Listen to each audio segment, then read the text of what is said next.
Hello students, कैसे हैं आप सब। आई होप आप सब बहुत अच्छे से होंगे और अपनी पढ़ाई अच्छे से कर रहे होंगे। So welcome to my channel Puja special व्याकरण क्लासेस।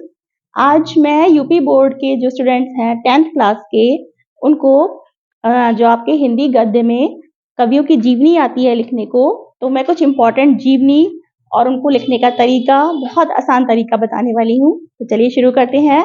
पहले तो कुछ इंपॉर्टेंट जीवनी देखते हैं।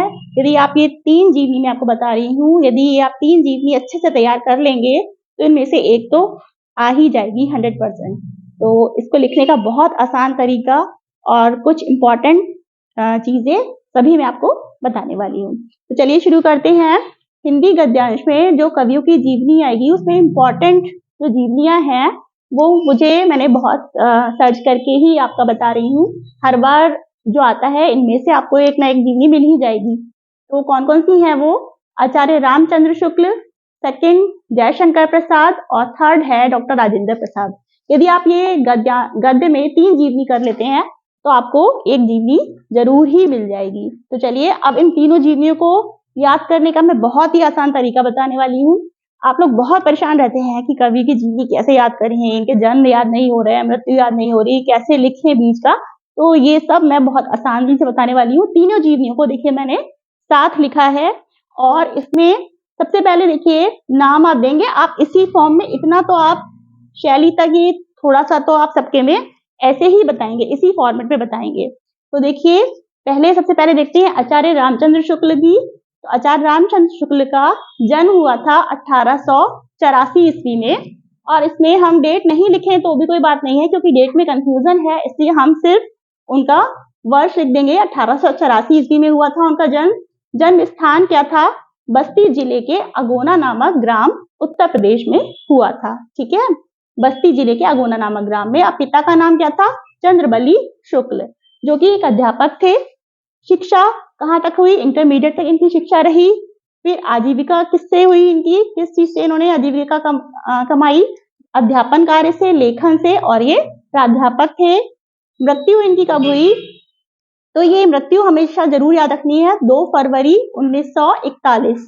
ठीक है, 2 फरवरी 1941 में इनकी मृत्यु हो गई। तो आप कुछ डेट्स जो है अपनी किसी भी डेट से रिलेट करके आप याद रख सकते हैं। ये तो आपको थोड़ा सा 3 जीवनी थोड़ा सा तो याद रखना पड़ेगा, बाकी सब आप अपने आप बना सकते हैं। देखिए, और रचनाएं आपके में देखिए, एक तो इनकी कुछ मुख्य रचनाएं जो है चिंतामणि, रस मीमांसा, ये तो वैसे भी आपको याद करनी पड़ेंगी क्योंकि आपसे रचना का नाम देके पूछा जा सकता है किस कवि की रचना है या किस साहित्यकार की, किस निबंधकार की रचना है। तो चिंतामणि, रस मीमांसा, हिंदी साहित्य का इतिहास, और एक बात और, जो आपके कोर्स में जो भी रचना है इनकी उसका नाम जरूर दीजिए।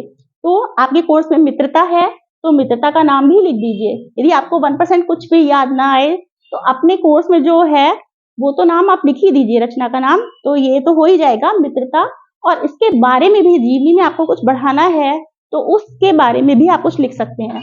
मान लीजिए आपको कुछ याद नहीं आ रहा तो मित्रता चैप्टर में आपने जो भी पढ़ा है कि मित्रता में इनकी भावात्मक शैली है, इन्होंने बहुत ही अच्छा इसका वर्णन किया है, इसके बारे में भी थोड़ा सा लिखकर आप बढ़ा सकते हैं। और देखिए शैली इनकी क्या थी? आलोचनात्मक शैली रही है और विवेचनात्मक शैली रही है। ठीक है, विशेष इनके बारे में क्या है? मैंने कुछ विशेष चीज भी लिख दी है ताकि आपको ये याद रखने में आसानी रहे कि रामचंद्र शुक्ल में कि इनकी विशेष, इनकी जीवनी में क्या लिखना है। देखिए, जैसे काशी हिंदी विश्वविद्यालय में ये हिंदी विभाग में प्राध्यापक रहे। इनको युग प्रवर्तक साहित्यकार के रूप में जाना जाता है। आलोचक रहे, निबंधकार रहे, सभी भाषाओं को इनको अच्छा ज्ञान था। फिर भाषा इनकी संस्कृत मिश्रित खड़ी बोली थी।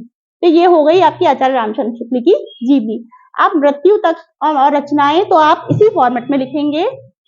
मतलब यदि आपके एग्जाम में भी आप इसी फॉर्मेट में रचनाएं तक तो लिखेंगे, बाद का आप अपने फॉर्म में मतलब वैसे करके लिख सकते हैं, पैराग्राफ में लिख सकते हैं, और इसी को आप अपने हिसाब से अपने शब्दों में मतलब 1 से 1.5 पेज तक का आप इसे बना दीजिएगा। अभी मैं कुछ और भी आपको लाइंस बताऊंगी जो हर कवि के बारे में या हर साहित्यकार के बारे में या हर जीवनी में आप कुछ जो है कुछ लाइंस, यानी कि एक पैराग्राफ में ऐसा बताऊंगी जो सबकी जीवनी में आप डाल सकते हैं। वो सबकी जीवनी में कॉमन ही होता है, उससे आपका बढ़ जाएगा आपका जीवनी में आपका, आप बढ़ा सकते हैं उसको। यदि 1 पेज की हो रही है, आप 1.5 पेज आराम से कर सकते हैं।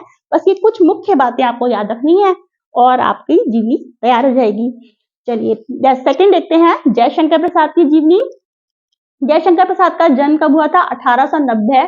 कहीं कहीं आपको 1889 भी मिलेगा, इसलिए मैंने दोनों लिख दिया है, 1890 या 1889। और 30 जनवरी याद रख लीजिएगा, 30 जनवरी को इनका जन्म हुआ था। जन्म स्थान क्या है? काशी में, काशी है। पिता का नाम देवी प्रसाद, जयशंकर प्रसाद, तो इनके पिता का नाम देवी प्रसाद था। शिक्षा इनकी वैसे कहीं नहीं हुई थी, इनको अंग्रेजी, उर्दू, फारसी, संस्कृत आदि का अच्छा ज्ञान था और इन्होंने स्वाध्याय से ही पढ़ाई करी थी। मृत्यु इनकी कब हुई? 15 नवंबर 1937 में। और इनकी विशेष बात क्या है? 47 वर्ष की आयु में, बहुत कम आयु में ही इनकी मृत्यु हो गई थी। रचनाएं कौन सी हैं इनकी? देखिए रचनाएं, कुछ इंपॉर्टेंट रचनाएं हैं। कामायनी, ये तो बहुत ही बड़ा महाकाव्य है जिनके लिए ये बहुत जाने जाते हैं, जयशंकर प्रसाद। कामायनी, चंद्रगुप्त, स्कंदगुप्त, अजातशत्रु, ध्रुव स्वामिनी, तितली, कंकाल, ममता। ये रचनाएं मैंने कुछ इसलिए भी लिख दी हैं क्योंकि आपकी गद्य में आपसे ये रचनाएं देकर पूछा जाता है ये इसके लेखक कौन है, तो आपको बताना होगा, इसलिए मैंने आपकी कुछ इंपॉर्टेंट जो रचनाएं थी वो इनकी लिख दी है यहाँ पर। शैली इनकी वर्णात्मक शैली है। और हाँ, एक रचना और, ममता। आपके कोर्स में इनकी जो है रचना है वो ममता नामक है। ममता जो चैप्टर है आपका, तो ये भी जरूर लिखेंगे आप। शैली क्या है इनकी? वर्णात्मक शैली थी, चित्रात्मक या भावात्मक। अब ममता में आपको जो कुछ नजर आता है, आपने ममता चैप्टर पढ़ा है, उसमें कैसी शैली है भाई? बहुत ही भावात्मक सी है, भावना प्रधान है, वर्णात्मक है और ऐसा होता है हमारी आंखों के सामने दृश्य आ गया तो क्या है? चित्रात्मक शैली है। तो आप उसी के अकॉर्डिंग इनकी शैली लिख दीजिए, ठीक है। और छायावाद के ये प्रमुख लेखक रहे हैं, तो ये हम लिख सकते हैं। अब विशेष इनकी जीवनी में हमें विशेष क्या लिखना है जिससे कि हमको ये याद रहे, ठीक है। इसके लिए देखिए, बाल्यकाल में माता पिता की मृत्यु हो गई, इनके में सबसे ये सारी चीजें बहुत ज्यादा आ रही हैं, तो मैंने आपको यही लिख दिया, इससे आपको याद भी रहेगा कि बाल्यकाल में माता पिता की मृत्यु हो गई। 17 वर्ष की आयु में बड़े भाई जिन्होंने पालन पोषण किया, शंभुनाथ, की भी मृत्यु हो गई। फिर उन्होंने 3 शादियां की, तीनों ही पत्नियों की असमय मृत्यु हो गई। ये इनकी में मुख्य चीज है, आपको इससे बहुत आसानी से याद रहेगा। बाद में क्षय रोग से ये पीड़ित हो गए और क्षय रोग से पीड़ित होने के बाद 47 वर्ष की आयु में इनकी भी मृत्यु हो गई, ठीक है। तो ये इनके में मुख्य है। फिर तीसरी जीवनी आते हैं डॉक्टर राजेंद्र प्रसाद। डॉक्टर राजेंद्र प्रसाद का जन्म 3 दिसंबर 1884 ईस्वी में हुआ था। देखिए ये भी 1884 है, ये भी 1884 है, तो आपको याद रखने में बहुत आसानी रहेगी। फिर जन्म स्थान बिहार राज्य के सारण जिले के जीरादेई ग्राम में इनका जन्म हुआ था। पिता का नाम महादेव सहाय था। शिक्षा इनकी MA LLB मुजफ्फरपुर कॉलेज में अध्यापन कार्य किया इन्होंने, वकालत भी की, संपादन कार्य भी किया। मृत्यु इनकी हुई 28 फरवरी 1963 में। ये थोड़ा सा तो आपको थोड़ा याद रखना पड़ेगा। फिर रचनाएं इन्होंने की, क्योंकि इनके हमारे आपके जो सिलेबस में चैप्टर है वो भी भारतीय संस्कृति है, इन्होंने संस्कृति से रिलेटेड ही चीजें लिखी। देखिए, भारतीय शिक्षा, इंडिया डिवाइडेड, मेरी आत्मकथा और हमारे कोर्स में जो है वो भारतीय संस्कृति, ये इनकी प्रमुख रचनाएं हैं। शैली इनकी कैसी थी? भाषण शैली थी, साहित्यिक शैली। इसमें भी भारतीय संस्कृति के बारे में इन्होंने कुछ भाषण सा ही दिया है, तो हमारी भाषण शैली हो गई और साहित्यिक शैली हो गई। अब विशेष इनके बारे में क्या है, ये आपको सबको पता है कि हमारे देश के प्रथम जो राष्ट्रपति थे वो डॉक्टर राजेंद्र प्रसाद रहे हैं। तो विशेष क्या है, ये कई बार स्वतंत्रता आंदोलनों में इन्होंने भाग लिया, 3 बार जेल गए, भारत के प्रथम राष्ट्रपति बने, भारत की सर्वोच्च उपाधि भारत रत्न से सम्मानित हुए। तो ये इनके बारे में मुख्य है। तो मैंने आपको तीनों ही जीवनियों के बारे में मुख्य मुख्य चीजें बता दी। यदि आप ये तीनों जीवनी आसानी से याद रखना चाहते हैं तो इसी तरह से आप इसे याद करिए, बहुत ही आसानी से याद हो जाएगी। तो चाहे तो आप इसका स्क्रीनशॉट ले सकते हैं, ले लीजिए, और फिर मैं आपको एक ऐसा पैराग्राफ बताऊंगी जो आप हर जीवनी में डाल सकते हैं और आपका जीवनी अच्छी से अच्छी हो जाएगी, लंबी हो जाएगी थोड़ी सी।